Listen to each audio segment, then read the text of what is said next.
Hi and welcome to Nerdy Gamers. The game today we're going to play is AirMech in the alpha stages as part of the Indie Royale graduation bundle. You can find more information about the developers in the description below. Okay, let's get started then.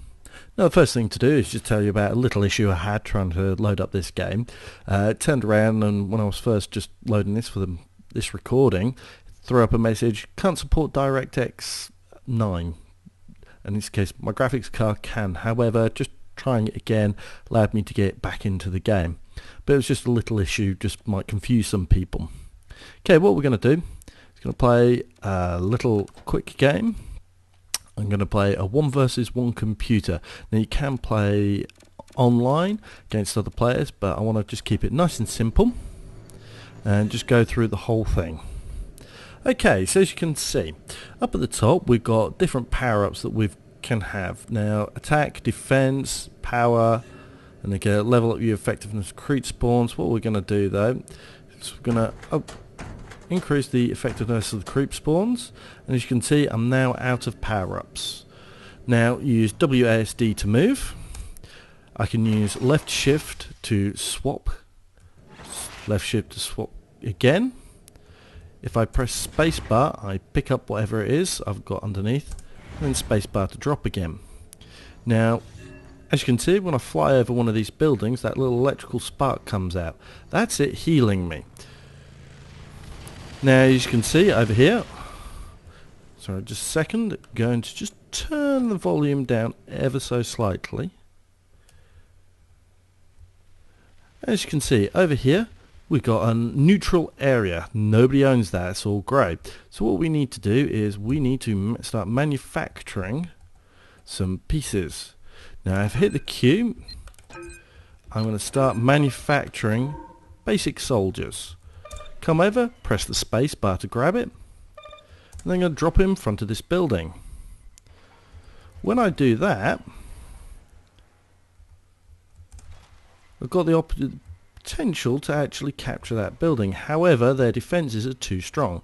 So what I'm going to do is I'm going to come over, start picking up some tanks and just drop them in an area close-ish to it so they can support my invasion and get rid of some of those defenses. Hopefully not too many, just enough so that my troops can get in. Because that's the kind of central place of everything. So if I can keep hold of that and control it, not going to have to worry about the baddie too much. Oh, and there he is. You just tried to sneak him. However, you got killed. Going to go grab these troops. Now, if you can look around the edges, just on the corners, there's little circles. That represents how much control you have over the area. Now, you can gain control by getting your people on the inside, just your little troops. And those troops, the soldiers, are quite useful in that respect. Gonna try and come up, grab anything neutral. Ah, no, there's nothing neutral left. Okay, so yes, the soldiers come in and they're the ones that actually fight for the control of the area.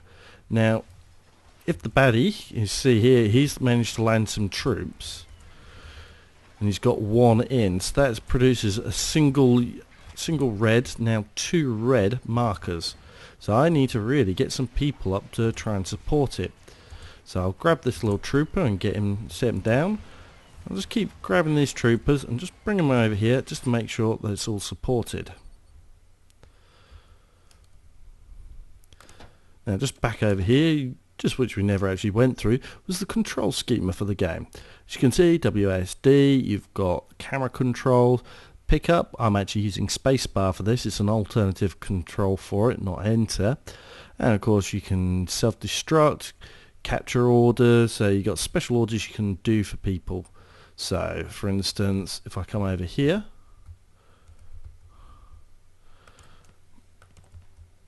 and this is one thing I've not actually managed to really do too well. See if we can figure out how to do this. And there we go. Pick them up and press Y. That actually gets them all rolling. Though unfortunately we can't seem to given control, just normally actually have to turn around and pick them up, which is unfortunate. Wish it was a little bit less indirect and just sort of like, because we can't do the old RTS and slide and drag, so it's just a little bit odd on the control scheme. However, we've got all the pieces. They're moving up to attack position, and what we're going to do is we're going to try and take on first of those enemy bases. Oh, he keeps flying around.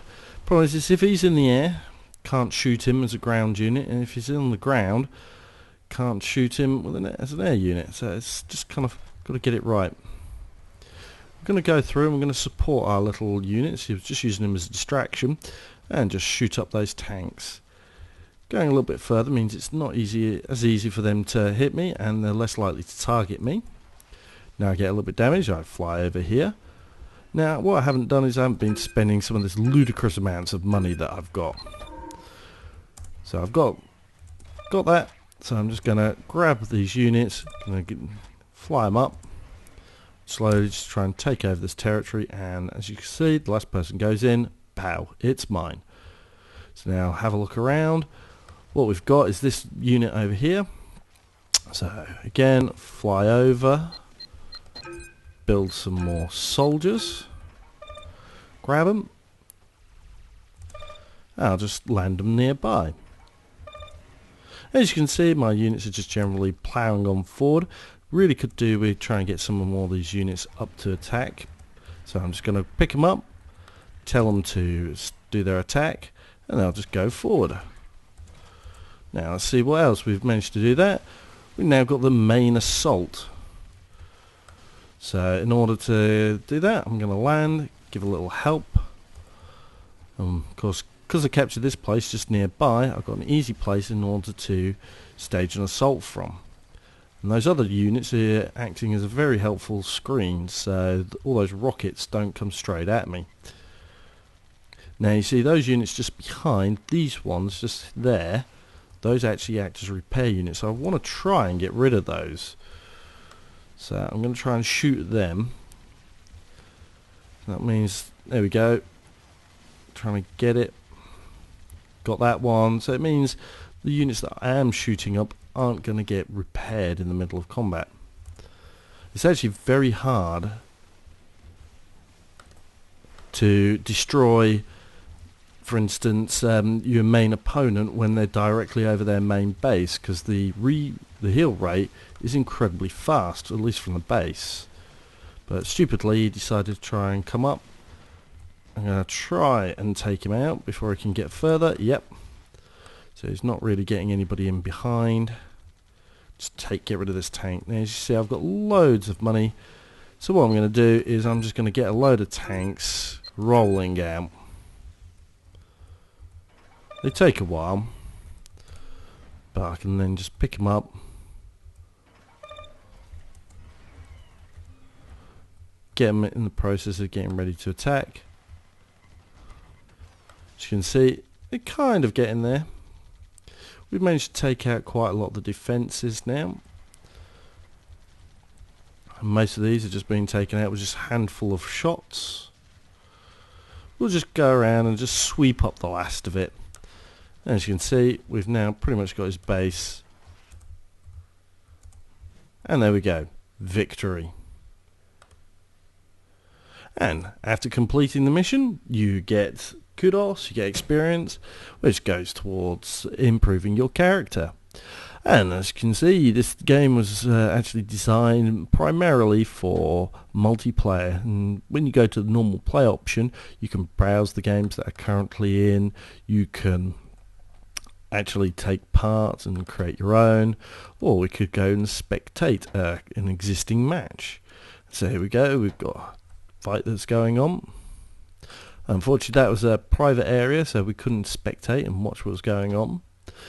But as you can see, the chances of actually at the moment trying to get into a game about 3 o'clock in the afternoon on English time, not particularly very good. There's not a lot of people playing, but there is the possibility of playing against against a computer. For instance, this is a 2x2, so ours against two of us against the computer. So he's sort of like setting up the defences, just getting things up. You should see different style map. We go bring up, we've got a base over here, another base over there, and there's one over there. So, I mean, even without being able to play against a human player, there is plenty to do. And don't forget, this is still in alpha stage at the moment. There's a lot of interesting gameplay there. Now, I'm not particularly a fan of RTS games. I mean, I played back when it was June 2 and I could never complete it, and since then I've tried out RTS games but never really got into them. But this actually does kind of work, at least for me, who is not particularly a big fan of RTS games, because it's more action based and more direct. It's a lot easier to get into, though the control scheme I think could possibly do with some more work. I think it's definitely worth taking a look and seeing what you think about the game yourself. I mean, obviously, if you're an RTS fan, I don't know, you might find this a little bit too actiony. Maybe you want to go back to more old school. If you're not a particular fan of RTS games, this might be some way of getting your foot into the door and seeing what it's like. Anyway, this game would be interesting to see what happens when it starts getting to more developed beta and then eventually a full release. But for the moment, this is what you can play, and it's not bad. I mean, it's well polished, it looks good, and it's definitely good and worthy to be part of included in the bundle. Okay, so I hope you've enjoyed, hope you liked what you see. I'll see you next time.